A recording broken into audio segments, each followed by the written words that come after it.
para você que está aqui com a gente na nossa web Rádio Defensoria. Esse é o podcast Entrevistas DPE. Eu sou Gislaine Teixeira e todos os dias a gente está por aqui para trazer assuntos bem legais para você. Hoje nós vamos falar sobre uma capacitação que vai ser promovida pela nossa Escola Superior da Defensoria Pública. É uma capacitação voltada exclusivamente para defensores e servidores com formação em Direito. A iniciativa tem como objetivo aprimorar a qualificação dos participantes, oferecendo orientação para a elaboração de projetos de pesquisa acadêmica, especialmente para quem deseja concorrer ao mestrado interinstitucional em Direito Processual.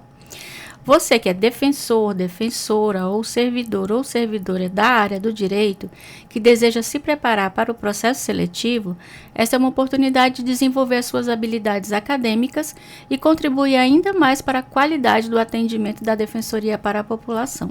E quem vai conversar com a gente sobre essa capacitação é o professor Vilmar, o coordenador-geral da SDEP. Bom dia, professor, seja bem-vindo. Bom dia, obrigado pelo espaço, muito importante para nós, para a SDEP.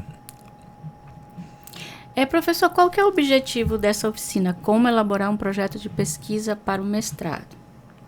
Bom, como já falamos em outros momentos aqui, a escola existe para qualificar no nosso público interno, seja para o exercício da atividade que ele está ali naquela mesa dele, onde ele trabalhar, né? Precisamos qualificá-lo para que possa desenvolver bem o seu trabalho.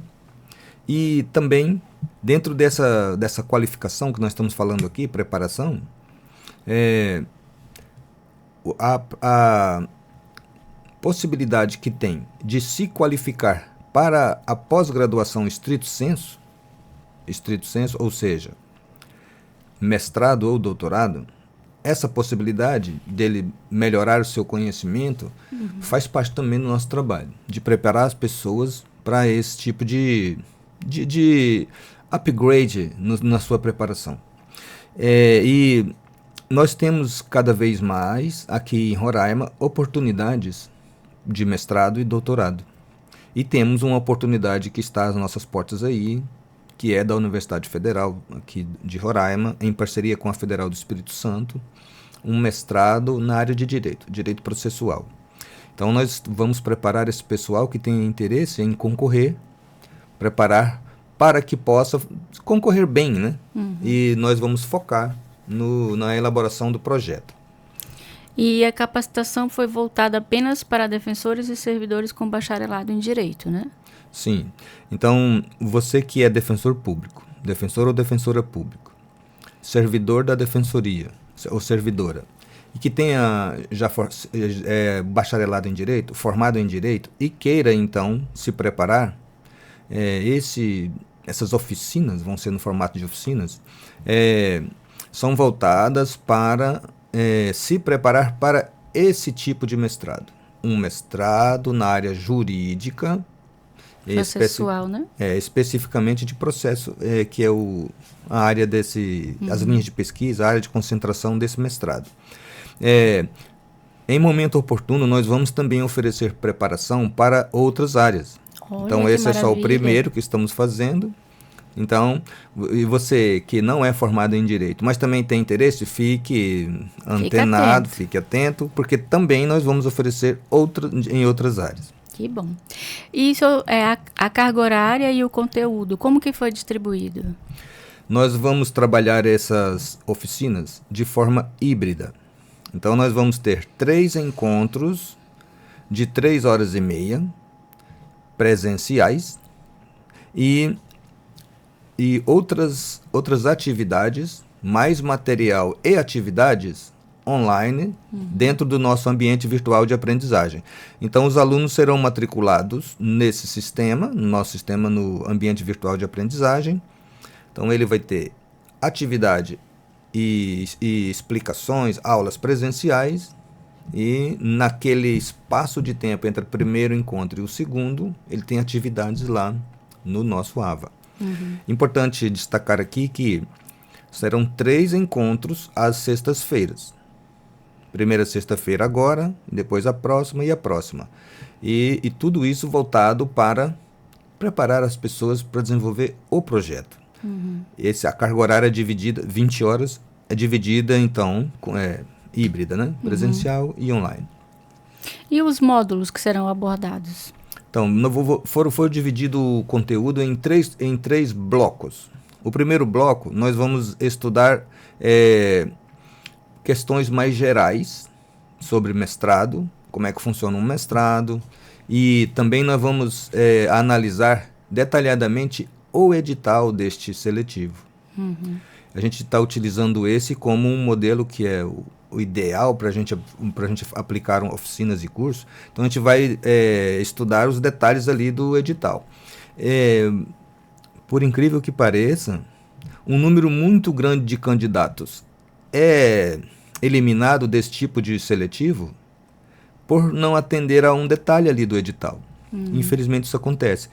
E, às vezes, a pessoa tinha um grande potencial, um grande currículo e tal, mas passa batido em um detalhe. Quer fazer uma pesquisa bacana e não consegue, né? Aí então esse é o primeiro bloco, a gente vai estudar o edital em si. O segundo bloco, nós vamos entender detalhadamente as partes do projeto de pesquisa. E aí nós vamos ter a oportunidade de ir detalhando um ponto por ponto para desenvolver o projeto de pesquisa. Os alunos, nesse segundo bloco, eles vão então produzindo vou dizer assim, o rascunho do seu projeto de pesquisa. E aí no terceiro bloco vai ser um encontro grande, mas também com a característica operacional. Nós vamos ver o que os alunos já produziram e vamos nos detalhes, tentar corrigir ali. E também, ainda nesse terceiro bloco, nós vamos ter um acompanhamento mais individualizado, entender as dificuldades de cada um deles em separado, e se necessário nós vamos marcar encontros depois, né? Não ali na aula, para sanar as dúvidas, as dificuldades individuais. E o senhor acredita que essa preparação prévia, né, para fazer o projeto aumenta a chance de aprovação no seletivo? Muito mesmo. Vou chamar a atenção aqui, destacar um ponto importante, e para ilustrar essa sua pergunta. Toda vez que nós vamos pensar em um seletivo ou uma prova, é claro que a gente tem que estudar, né?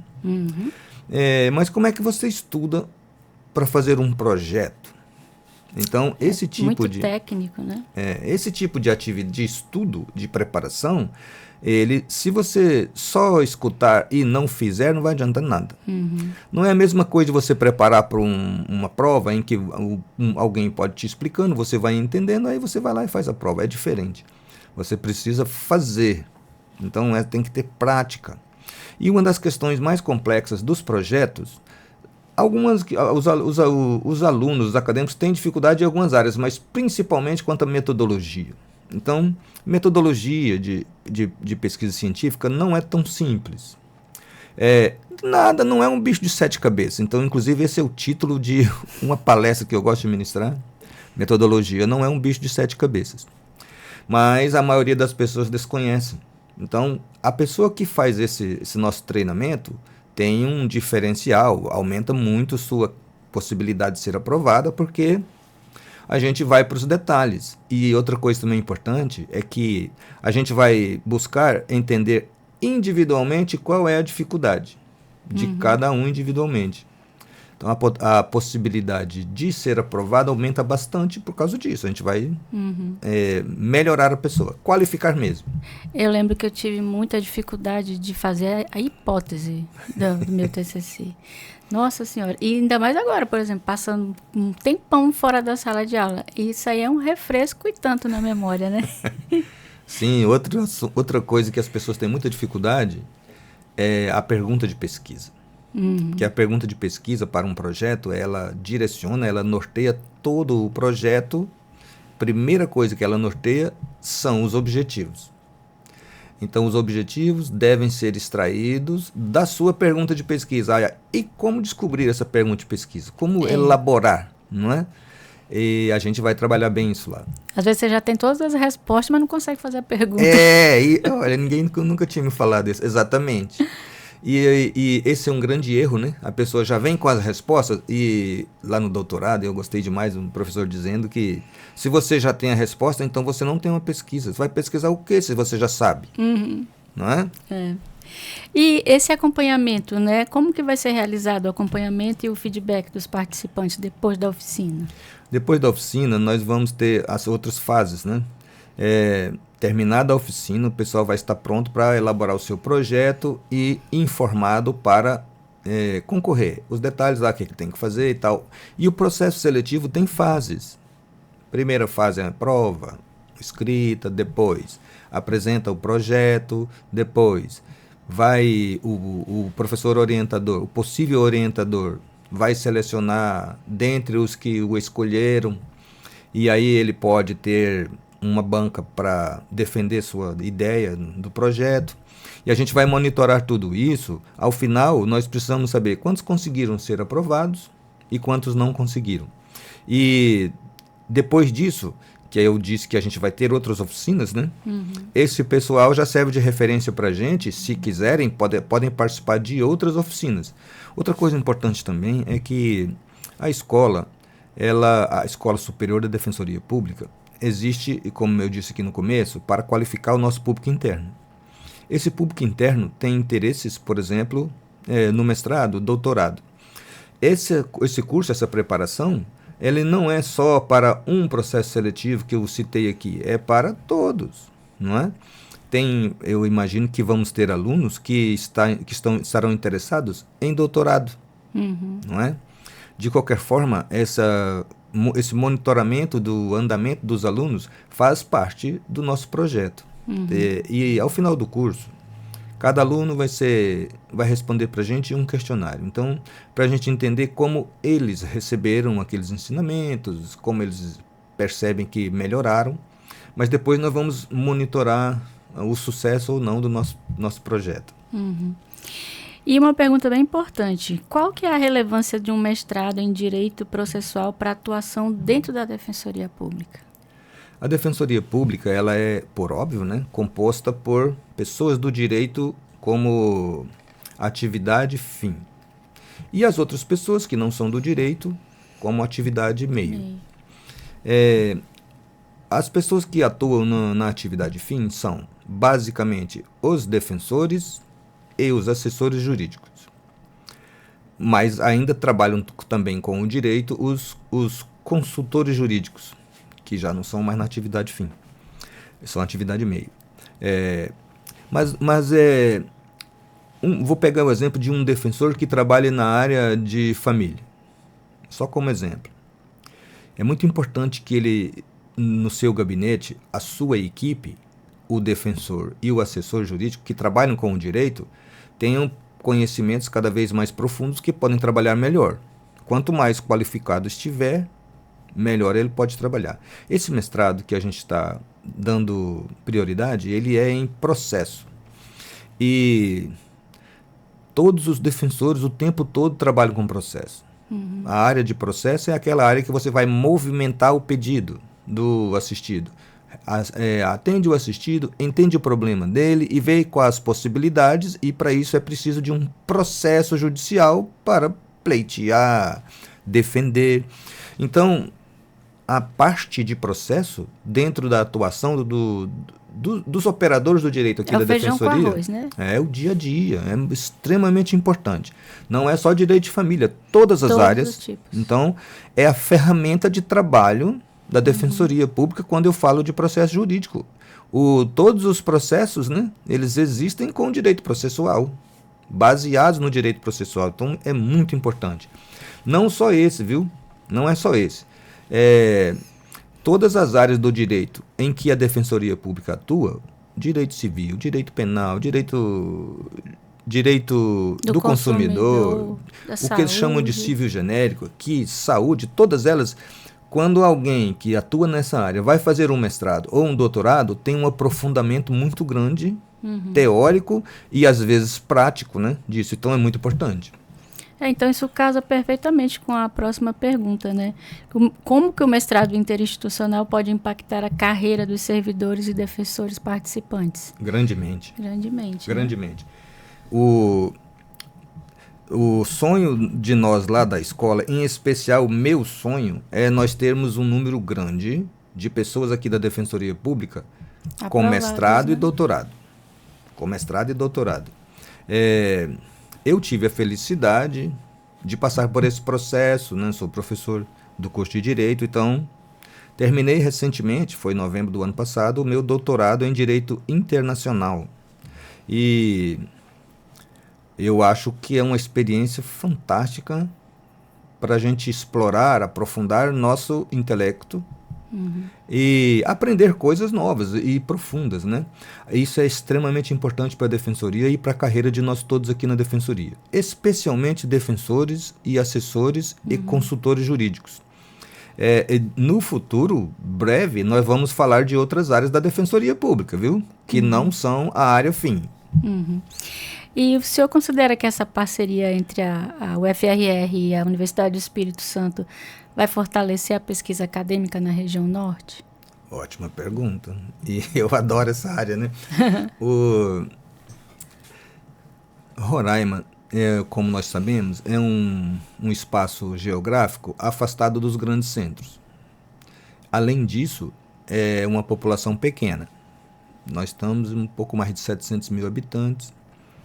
E além dessa dificuldade, dessa característica, Roraima tem a Amazônia inteira entre Roraima e os grandes centros.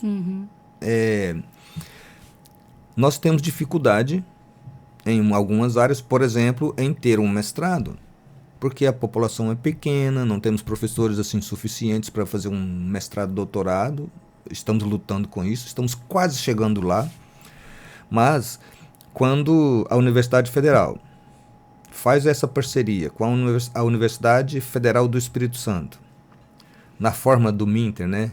Mestrado interinstitucional, que é esse formato, e traz esses professores de lá do Espírito Santo para ministrar para a gente aqui essa qualificação, esse mestrado. Isso é extremamente importante para nós aqui de Roraima. Também é muito importante para o Espírito Santo, porque eles estão colaborando. E outra coisa também, os professores vêm para cá e eles convivem aqui. Eles aprendem coisas daqui do norte, cultura, outro jeito, cosmovisão de mundo. E quando eu falo em pesquisa científica, e que é uma área que eu adoro, né?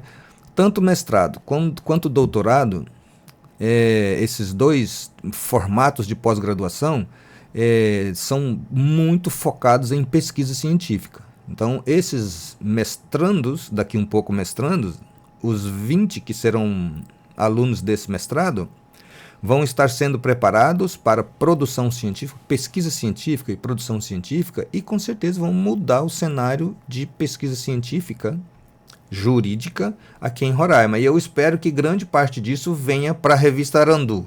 Olha, é mesmo, né? Até eu ia perguntar isso, se esse material que eles vão produzir vai ficar disponível depois para consulta, pesquisa. Não sei responder isso, vou dizer como normalmente se faz. Né? Nós da escola não tivemos esse contato com essa construção dessa parceria, né? Mas normalmente tem um site lá desse processo e para o processo seletivo, um site para o processo seletivo, mas a instituição tem lá o repositório onde se colocam as dissertações de mestrado. Quer ver um exemplo? A minha dissertação de mestrado que eu fiz aqui em Roraima, na Universidade Federal, está disponível lá no site, nesse repositório da Universidade Federal. A minha tese de doutorado, que fiz pela UERJ do Rio de Janeiro, né, Universidade Estadual do Rio de Janeiro, está disponível lá no repositório deles. Então é comum que isso aconteça, e é bom, porque nós vamos ter acesso à pesquisa científica aprofundada de coisas jurídicas de Roraima. Sim. E os recursos tecnológicos agora são indispensáveis, né, em qualquer atividade. Como que o ambiente virtual da aprendizagem pode auxiliar no processo de ensino? Ótima pergunta também. A escola da Defensoria, a SDEP, tem consciência de que, ainda mais em um lugar como Roraima, que nós temos muitas pessoas que estão distantes das cidades, e a forma de se chegar lá é difícil. Tem lugar que só se chega ou por avião, ou só se chega por barco, ou mesmo que tenha estrada. Imagine alguém que mora lá em Baliza, São João da Baliza, que tem estrada para lá. Mas tem época que fica intransitável, né? Isso, mas se deslocar para cá, para a capital, para fazer uma qualificação é muito custoso, difícil. Sim. E aí, o ambiente virtual de aprendizagem, com suas possibilidades, é uma ferramenta essencial para que possamos alcançar cada vez mais pessoas. E o nosso ambiente virtual de aprendizagem da SDEP, acabamos de passar aqui por uma reestruturação, estamos na versão 4.5 do Moodle, que é o aplicativo. É coisa muito bacana mesmo de se trabalhar, uma tecnologia de ponta. Então estamos com tecnologia, falando de software, de aplicativo, de alto nível e de ponta. Eu que sou um aficionado pelo Moodle há mais de 20 anos,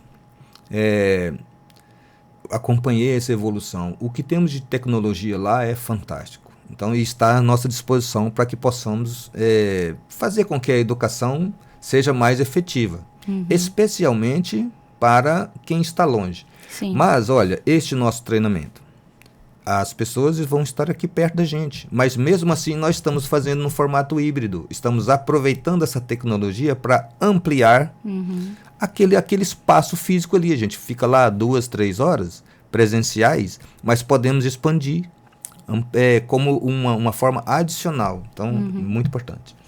Professor, uma curiosidade para o futuro. O senhor estava falando de todas as atividades que a SDEP tem e tal, os compromissos. É possível, a SDEP vai crescer, vai melhorar com certeza, é possível ela mesma oferecer um mestrado no futuro? É possível, mas a estrutura legal sobre a qual ela foi construída não caminha para esse lado. Mas é possível sim fazer no futuro, mas uma coisa que é mais viável por hora, estamos pensando nisso a médio prazo, é a escola, fazer parcerias com instituições que já oferecem.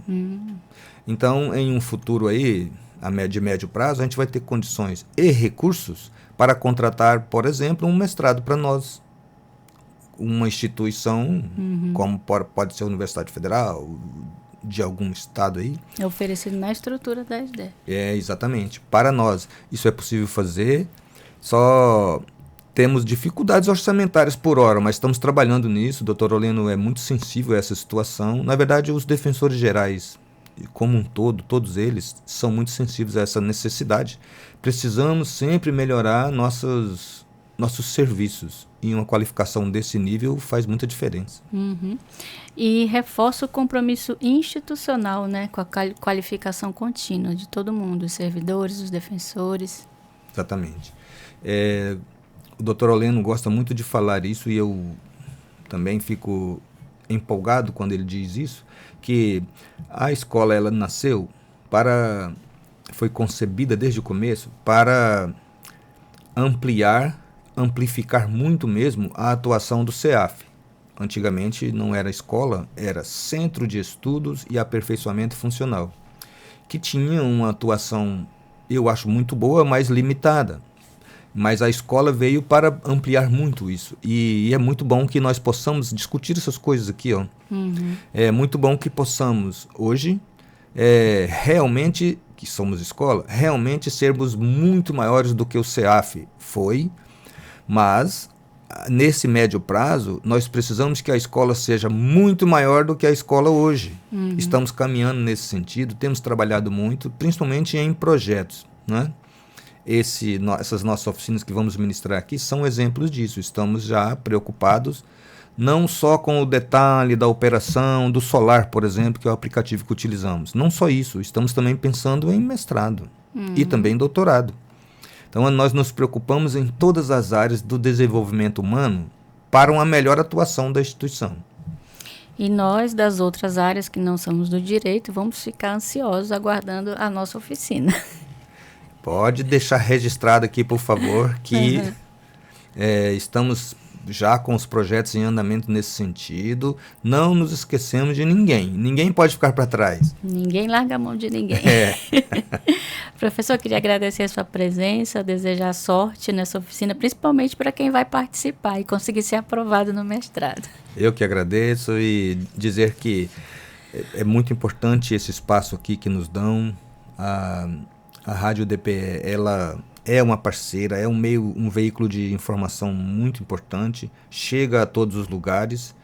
E dizer que eu adoro fazer rádio. Não é a mesma, não tenho o mesmo sentimento com TV, não. Mas rádio eu gosto muito por causa desse espaço. Pode a gente voltar, então. Mas muito obrigado pela oportunidade. Obrigada. Nós vamos ficando por aqui. Lembrando que você pode assistir essa entrevista no YouTube. Se você ainda não está inscrito, se inscreve lá, que sempre tem assunto importante aqui para a gente levar para você. Até a próxima entrevista.